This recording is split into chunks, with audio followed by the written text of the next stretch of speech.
सो आज हम एक्सरसाइज 6.2 में क्वेश्चन नंबर 1 और क्वेश्चन नंबर 2 कवर करेंगे। क्वेश्चन नंबर 1 कह रहा है in this figure find the value of X and Y and then show that A B जो है वो पैरेलल है सी डी के। हमें इस फिगर में फाइंड करनी है वैल्यू एक्स और वाई की और उसके बाद हमें बताना है कि ए बी जो है वो पैरेलल है सी डी के। उसके बाद हमें क्वेश्चन नंबर 2 करना है जिसमें हमें फिगर दी हुई है और बताया हुआ है कि ए बी जो है वो पैरेलल है सी डी के, सी डी जो है वो पैरेलल है ई एफ के, और हमें गिवन दिया हुआ है कि y/x जो है वो 3:7 दिया हुआ है और हमें फाइंड करनी है x की वैल्यू। ठीक है, तो अभी तक आपने जितनी एग्जाम पढ़ी है, थ्योरम्स पढ़ी है, उन्हीं सबका यूज आएगा इस एक्सरसाइज 6.2 में। तो चलिए स्टार्ट करते हैं। तो सबसे पहले हम क्वेश्चन नंबर 1 करते हैं। क्वेश्चन नंबर 1 कह रहा है in this figure find the value of x and y। हमें इस फिगर में फाइंड करनी है x और y की वैल्यू और फिर शो करना है कि ए बी जो है वो पैरेलल है सी डी के। ठीक है, तो चलिए इसका सॉल्यूशन करते हैं। इसका सॉल्यूशन बहुत इजी है। प्लीज़ सारी प्रीवियस वीडियोस देख लीजिए, उसके अंदर हमने सारी थ्योरम्स एग्जाम और 6.2 करने से पहले एक इंट्रोडक्शन वीडियो भी करवाई है, जिससे कि आपको 6.2 के जब आप क्वेश्चंस करेंगे तो आपको इजी होगा अगर आप वो सब वीडियोस देख लेते हैं तो। और अगर वो लेक्चर्स अगर आप अटेंड कर लेंगे तो आपको ये क्वेश्चंस करने में बहुत ईजी होगा। तो जैसे कि आप इस फिगर में देख सकते हैं कि ये जो दोनों एंगल्स है ये लीनियर पेयर है। ठीक है, 50 डिग्री और x, क्योंकि ये दोनों सेम लाइन के ऊपर बन रहे हैं तो हम इसको ऐसे लिख सकते हैं कि 50 degree plus x is equal to 180 degree. क्यों? रीजन जरूर लिखिएगा क्यों, क्योंकि ये एक लीनियर पेयर है। ठीक है, तो हमारे x की वैल्यू कितनी आ गई? 180 डिग्री माइनस 50 डिग्री, x हो गया 130 डिग्री।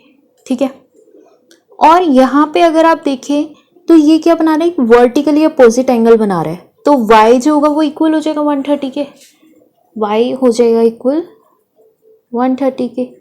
क्यों? क्योंकि एक वर्टिकली अपोजिट एंगल है।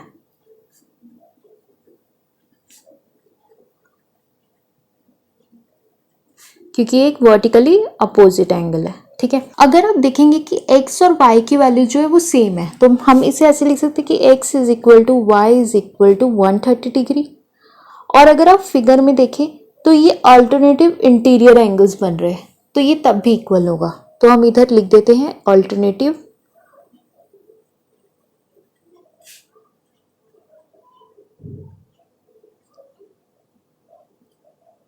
और अगर ये अल्टरनेटिव इंटीरियर एंगल बन रहे हैं तो ये जो दोनों लाइंस है वो पैरेलल हो जाएंगे एक दूसरे की। Hence A B is parallel to C D. Question को समझने की कोशिश करिए। फिगर देखिए, फिगर आपने अच्छे से देख ली। अब आप यहाँ देखिए, इस डायग्राम को देख लिया। अब आप देखिए कि ये जो दोनों एंगल्स है ये लीनियर पेयर बन रहे हैं, सेम लाइन के ऊपर बन रहा है तो लीनियर पेयर हुआ। तो लीनियर पेयर 180 डिग्री के होते हैं। आपने रीजन भी लिख दिया कि लीनियर पेयर है। उसके बाद आपने x की वैल्यू फाइंड कर ली, आपको x की वैल्यू फाइंड मिल गई। फिर आपने y की वैल्यू जो फाइंड करेंगे तो आपने देखा कि अरे ये तो वर्टिकली अपोजिट एंगल है तो y भी 130 डिग्री के इक्वल हो गया।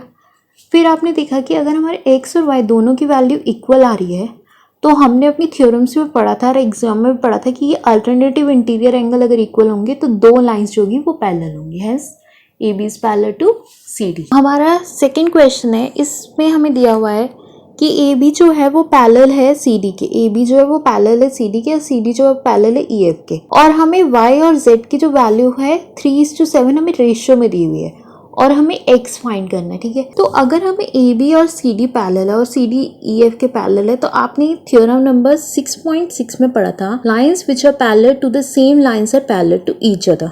ठीक है, तो चलिए लिखते हैं ये थ्योरम। और ये हमने दिया हुआ है ए बी जो है वो पैरेलल है सी डी के और सी डी जो है वो पैरेलल है ई एफ के। ठीक है, तो इसका रीजन लिख देते हैं lines which are parallel to the same lines are parallel to each other। ठीक है, ये आपने थ्योरम 6.6 में पढ़ा है। आप y और z जो आपको रेशियो में दिया हुआ है, आप y को ऐसे लिख सकते हैं y इज इक्वल टू 3 के और z इज इक्वल टू 7 के। ठीक है, सही है। अब आप देखिए कि x और z जो है ये अल्टरनेटिव इंटीरियर एंगल है। देखिए अगर आप इस लाइन को भूल जाएं तो x और z क्या है, एक अल्टरनेटिव इंटीरियर एंगल है। तो आपका x क्या हो गया, इक्वल हो गया z के। क्यों, क्योंकि ये अल्टरनेट इंटीरियर एंगल है।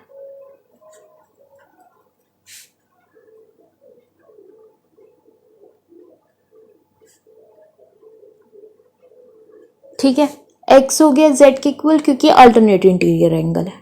ठीक है, नेक्स्ट जब हम देखते हैं कि x और y जो है वो को इंटीरियर एंगल है।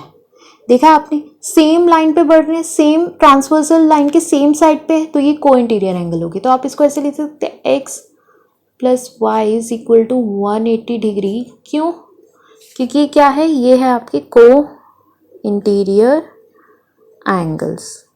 ठीक है, अब आप x को हमने किसके इक्वल रखा था, z के, तो आप x की जगह z लिख सकते हैं, जरूर लिख सकते हैं। तो z plus Y is equal to 180 degree. आपने z को क्या लिया हुआ है 7 के और y को 3 के इज इक्वल टू 180 डिग्री।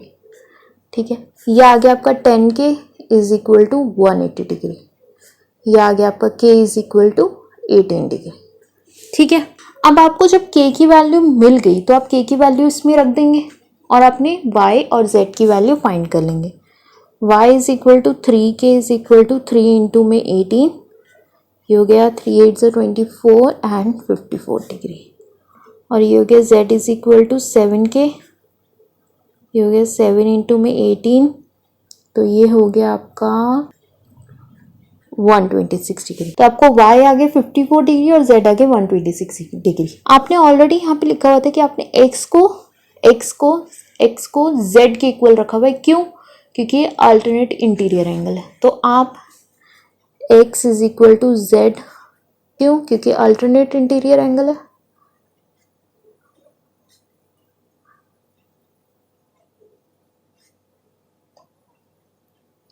ठीक है, तो आपका z कितना आ रहा है 126, तो आपको आपके x की वैल्यू मिल गई 126। ठीक है, ऐसे ही आपने इसको सॉल्व कर लिया।